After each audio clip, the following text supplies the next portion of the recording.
Hi everyone, it's Stephanie from Cake Nation, and in today's tutorial we're going to learn how to do the birchwood effect on a cake. Now I'm going to use a dummy for this one, but you can use a real cake. You just need to make sure that it's been covered in buttercream or ganache and left to dry overnight.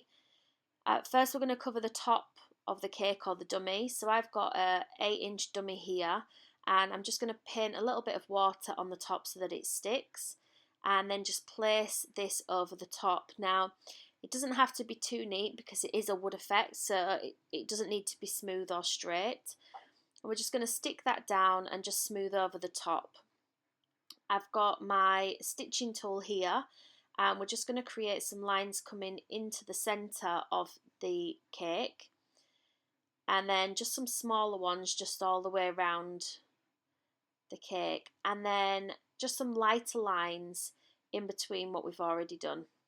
And then we're going to start to make circles around the cake, so just using a really light pressure on the top of the fondant.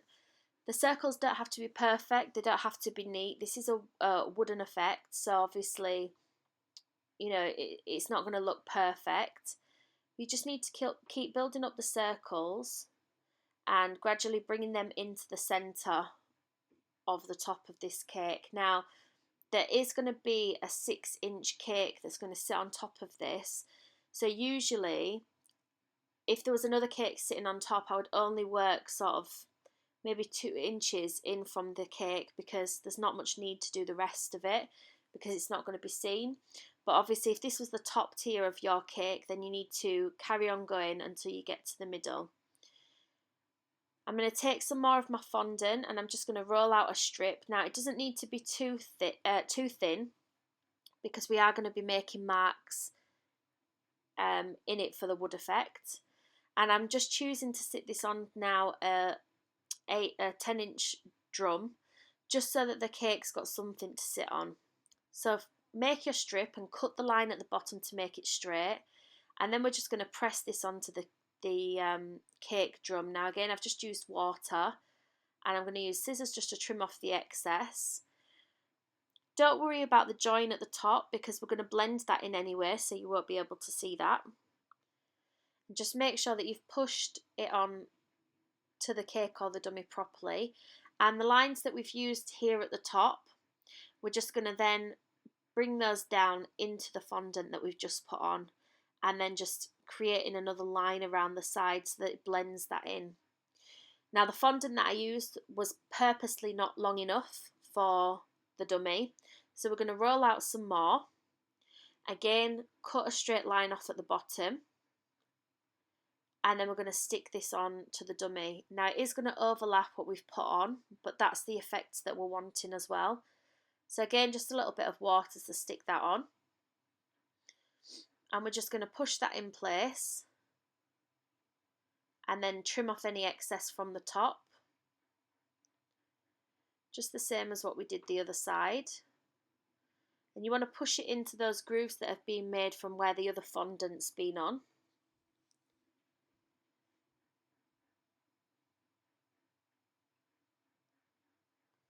And then we're going to trim off that excess. So there you can see, just using my scalpel or my craft knife just to bring that down.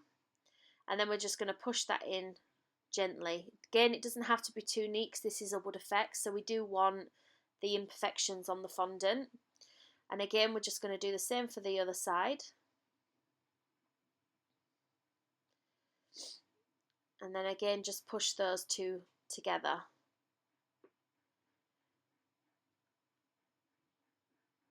So just taking off any excess of fondant from the bottom of the cake.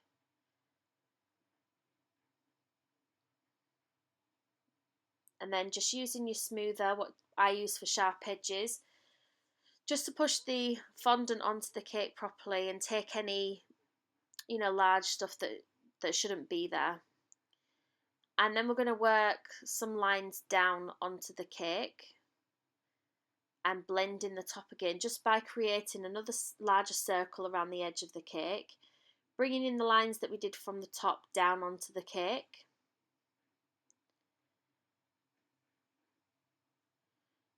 So you can see that it is starting to blend together, and that line that we've got from where the top joins onto the bottom is disappearing, and cutting off any excess from the bottom of the cake.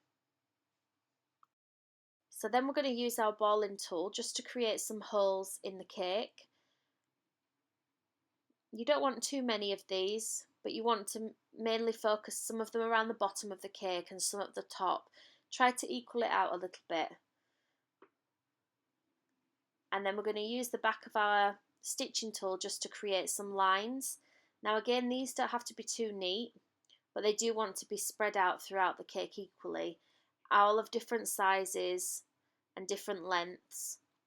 And then once we've gone around the cake and created these main lines, we're then going to use exactly the same tool, but we're just going to create lighter lines just to give it a bit of a textured effect.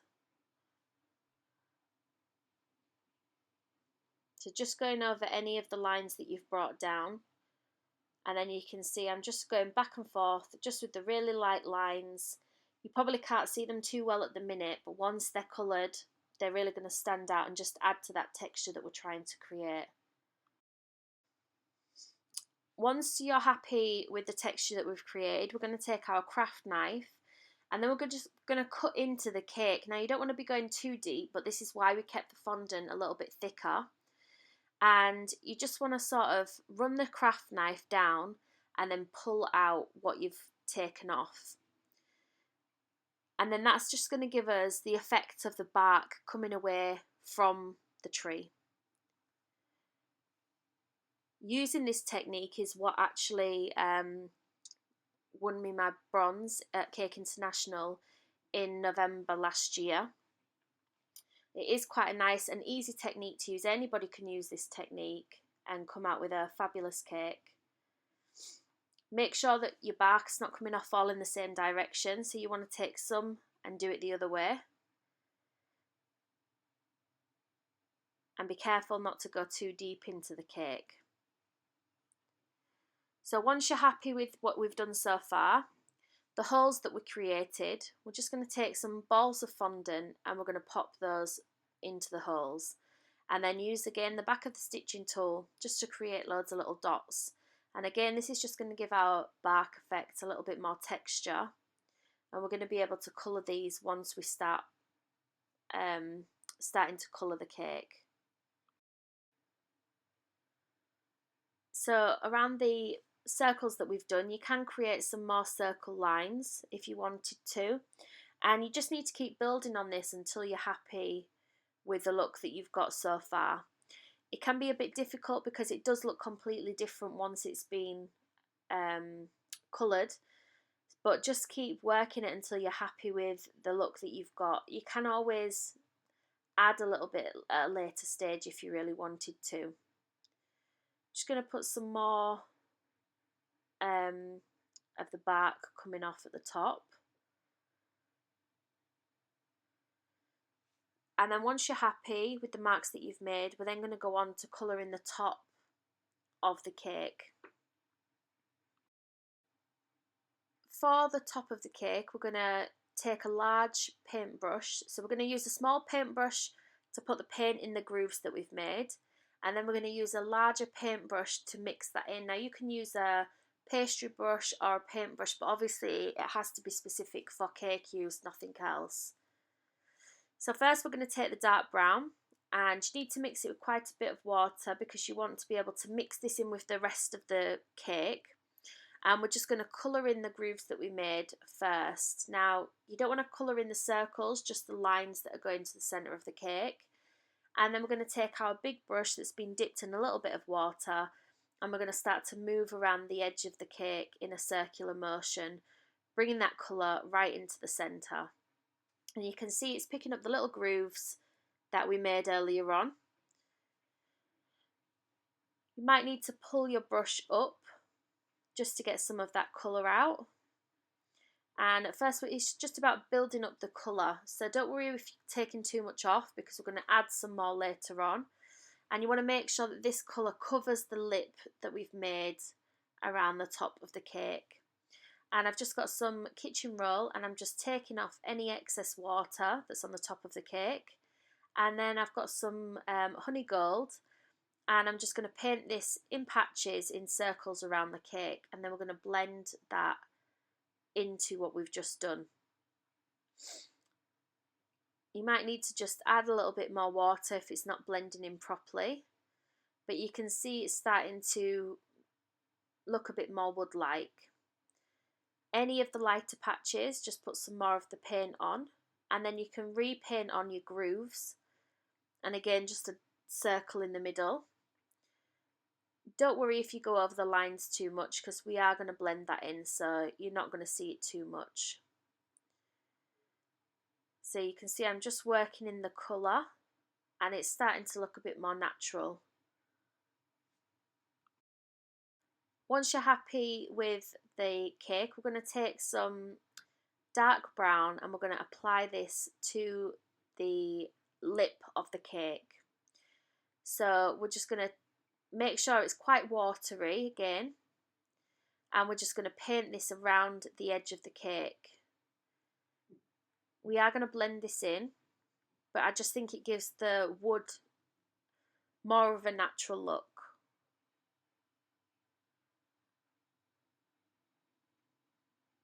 So you can see I'm just painting around the edge of the cake. It doesn't have to be too neat. And then we're just going to take our big brush and start to brush that around. And so you can see it's starting to look a bit more realistic.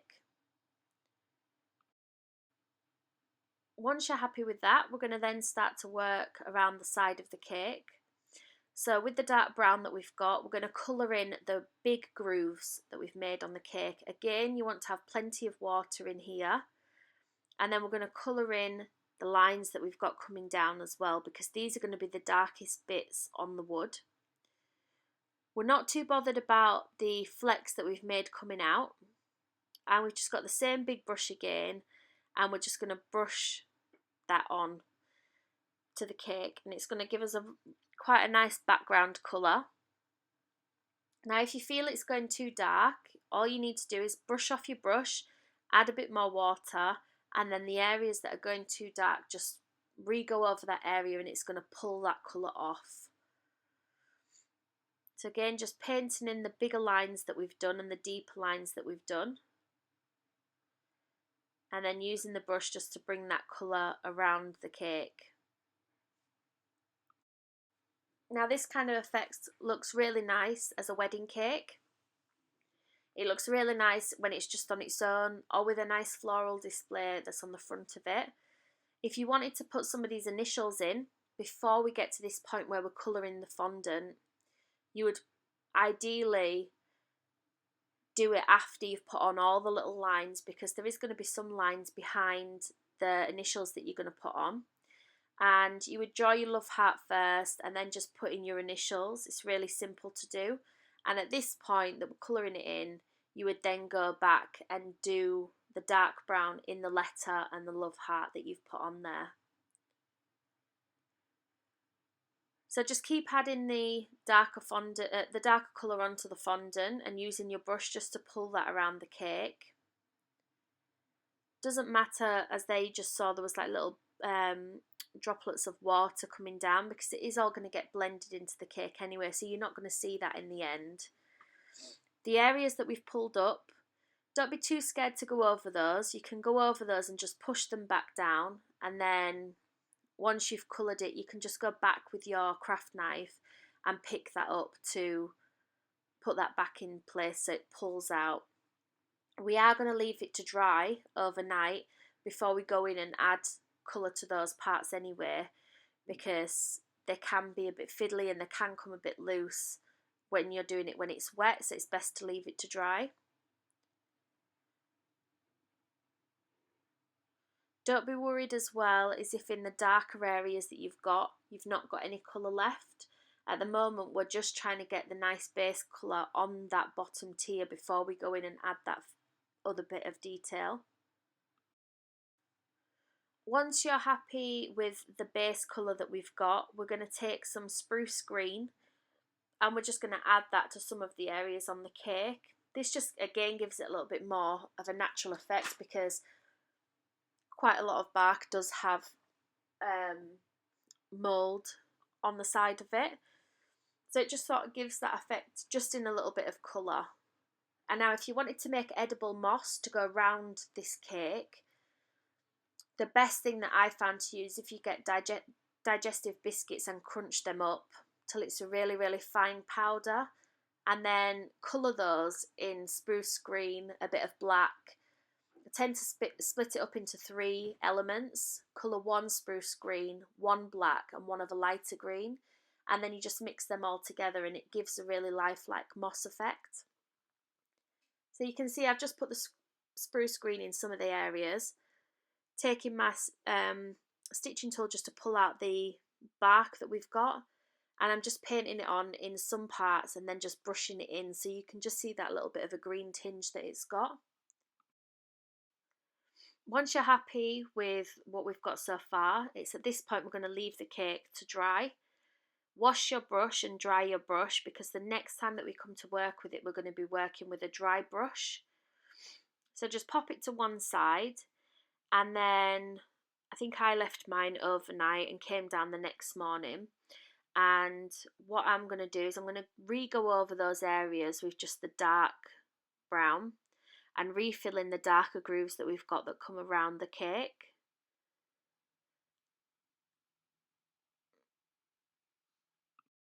We're also going to colour in the knobbly bits that we did, so the areas that we put in the circles and use the stitching tool.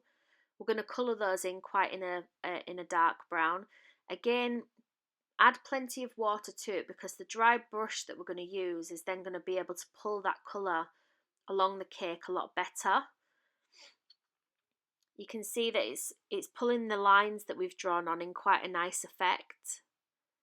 And again, any areas where it's gone a little bit too dark, like just there I think is a little bit too dark, but once we are finished with the base of the cake and we're happy with the colour, we're then going to add a little bit of water to the brush that's then going to take this bit off.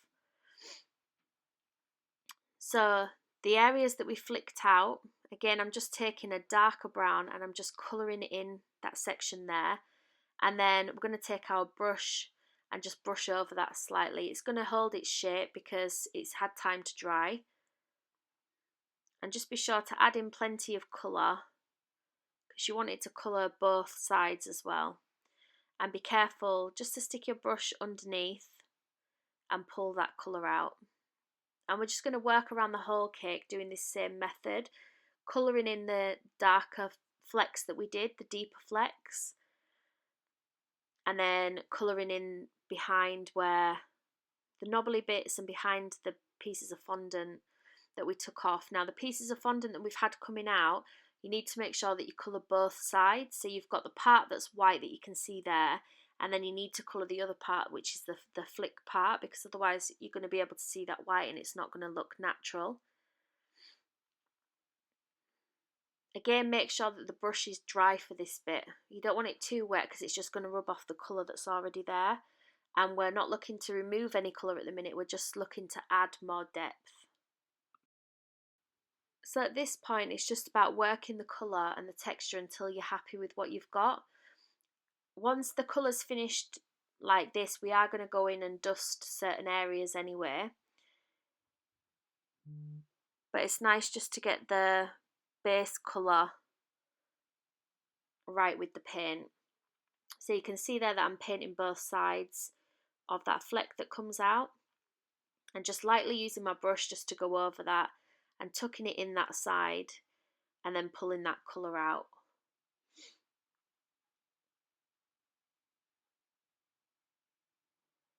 You could possibly switch up the colours. If you didn't want to use the browns, you could maybe go for some greys and some silvers to make it more of a silver birch.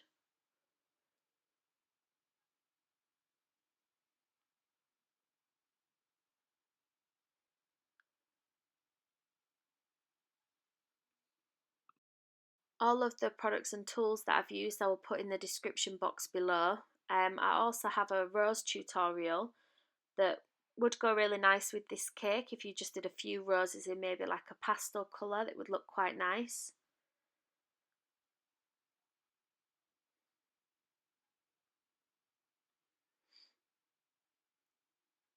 Once you've gone around and painted quite a lot of the dark on and used your brush, you can then go back and look at areas that are a little bit too dark and try just to work the colour out of those. You can just wet the brush with a little bit of water and re-go over that side, and it will remove some of the colour from there. And you can just keep doing this until you're happy with the effect that you've got.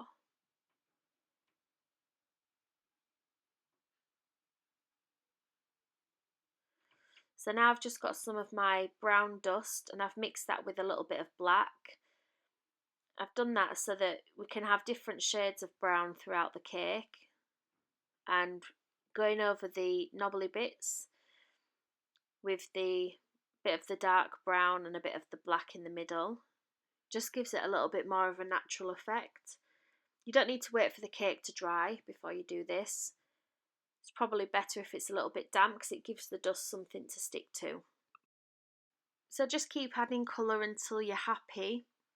Sometimes it's best to add colour until you think it looks okay and then go away and then come back to it. And you might see some areas that you've missed or something that needs changing.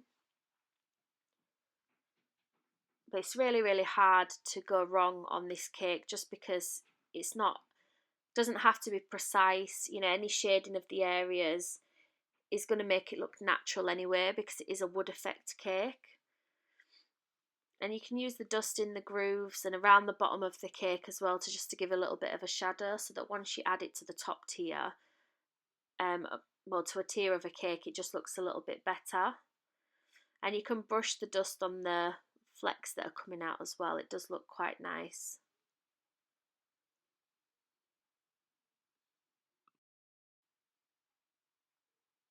So once you're happy with your dusting, again, you can use the big brush to go around and remove any colour if you wanted.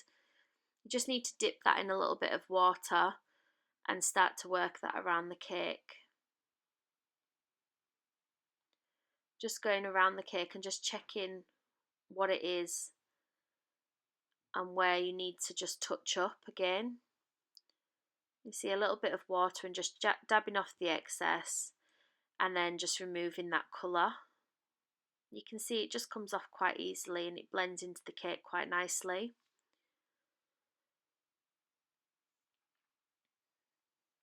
So once you've finished with your cake and you've maybe added it to other cakes, you should have something that looks like this. I hope you liked this video. If you did, be sure to hit the thumbs up button and comment down below. To see more of my tutorials, click the links on the screen now. And if you haven't already, hit the subscribe button to stay up to date with my future tutorials. Thanks for watching.